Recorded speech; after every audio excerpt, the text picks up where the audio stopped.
All right, everyone, if I look a little bit rosy-faced, I was out in the cold a bit this morning. I finally got a decent snowstorm. It's still falling, and I have no clue how much more will. So it's delayed on my videos. Anyway, we've got to talk about Lloyd Austin. This is not getting nearly enough attention, and can you imagine in a million years if something like this had happened during the Trump administration, the fallout? The wall-to-wall front-page legacy media coverage you would get? Lloyd Austin, Secretary of Defense. Effectively the second in command of the U.S. military, by the way, through that token, was in the hospital for several days. He had complications from surgery, and he was expected to recover and everything, but he, at that time, for a few days, he couldn't do his job. The deputy was handling things. For 3 days, nobody told Joe Biden that this was the case. It was actually the case. Nobody told Joe. For 3 days. Now, there is some definite ass covering going on right now. Lloyd Austin put out a statement, and he's like, well, I should have been better at making sure that people knew what was going on. My bad. And it's sort of like a Lois Lerner situation. You remember the IRS scandal? Where Lois Lerner effectively took a fall and took the blame for what clearly was actually Obama's policy of going after both left-wing and right-wing groups with regards to their filings, their taxes and non-profit status, things of that nature. And it was clearly ass-covering. Clearly, Lois Lerner in a vacuum didn't just up and say, well, I'm going to do this on my own accord. That's not what happened. She got orders from higher up, and there's only one person higher up than her in that particular bureaucratic chain. Lloyd Austin, therefore, is taking the blame for this, knowing that he still keeps his job at least. He's willing to get a little bit feather ruffled when probably the commander-in-chief should have been appraised by one of his staff. Should have been looking into it. Hey, Lloyd, and I haven't heard from you in 48 hours with this is briefing or something like that. The deputy didn't tell him. Nobody made him aware of it. I mean, to tell the truth, it wouldn't have mattered if you did, because Biden would have forgotten 10 minutes later. He doesn't really call the shots. But as a matter of basic decorum, as a matter of basic chain of command, at least on paper, shouldn't the commander-in-chief have known that the deputy was handling things in the Defense Department at that particular moment? Especially when we're involved in a proxy war in Ukraine, we're propping up Israel, we're kind of sort of at war with the Houthis over that same issue. You've got sword rattling over Guyana by Venezuela, which is a hostile state generally to U.S. interests. You've got sword rattling by China over Taiwan. You've got all these flashpoints, and Korea, too. The other day, during this period of time, I believe, is when North Korea shelled the border island with the Sorkies. There's a lot going on diplomatically in the military fashion.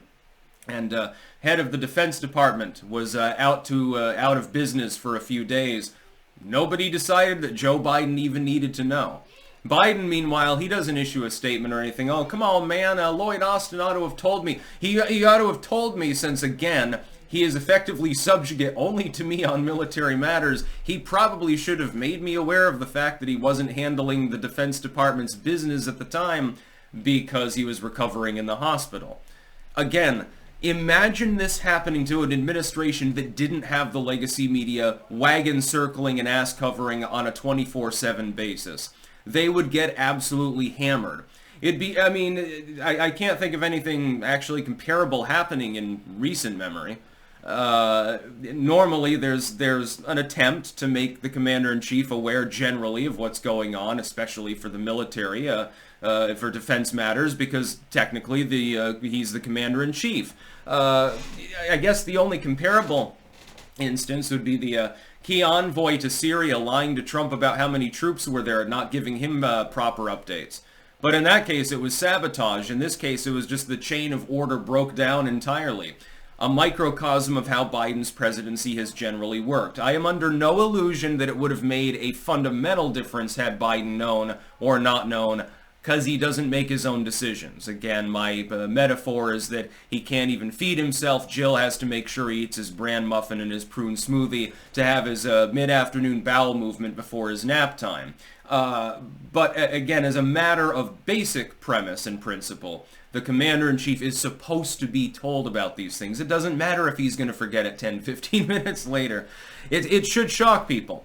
But a lot of people don't even know that this happened. I see relatively scant reporting on it, other than the fact that Lloyd, ex post facto, other than the fact that Lloyd Austin took the blame unto himself. Well, I'm really sorry, Joe. I'm sorry that I was in the hospital and therefore you weren't made aware of the fact that I was incapacitated and the deputy was in charge. Do you not have staff to do that for you?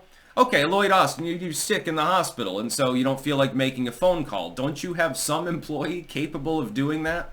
Shoot him a text message. Hey, tell Joe I won't be into work for the next week or something like that. That's normally what happens. Again, it doesn't matter if the person at the top is a vegetable who's completely out to lunch. At the very least, his handlers will take the call. Joe won't, but his handlers, most of them have a working memory. The people should be more concerned about this. This is a fairly major security breakdown. This is the Department of Defense. It's not. This isn't like the head of Fish and Game. The head of the Department of Agriculture, felt bad and was out of work for a week. He had norovirus or something like that. And he said to his second in command, the deputy head of the department, okay, yeah, you handle things and everything will be okay. If you don't tell Joe about that, okay, people chuckle about it. It's the Department of Agriculture.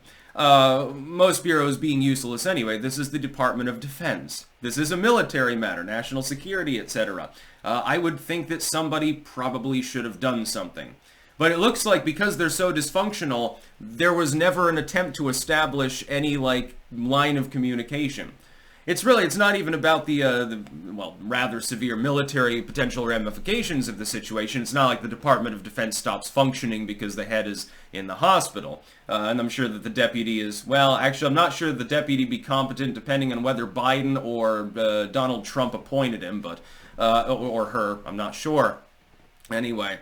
The worst part about it is that apparently there was no clear line of communication established. Nobody thought to do that for multiple days. Okay, he didn't know for a couple of hours. Well, that's perfectly fine. That delay is acceptable. 3 days, a little bit less so. That's about all. Peace out.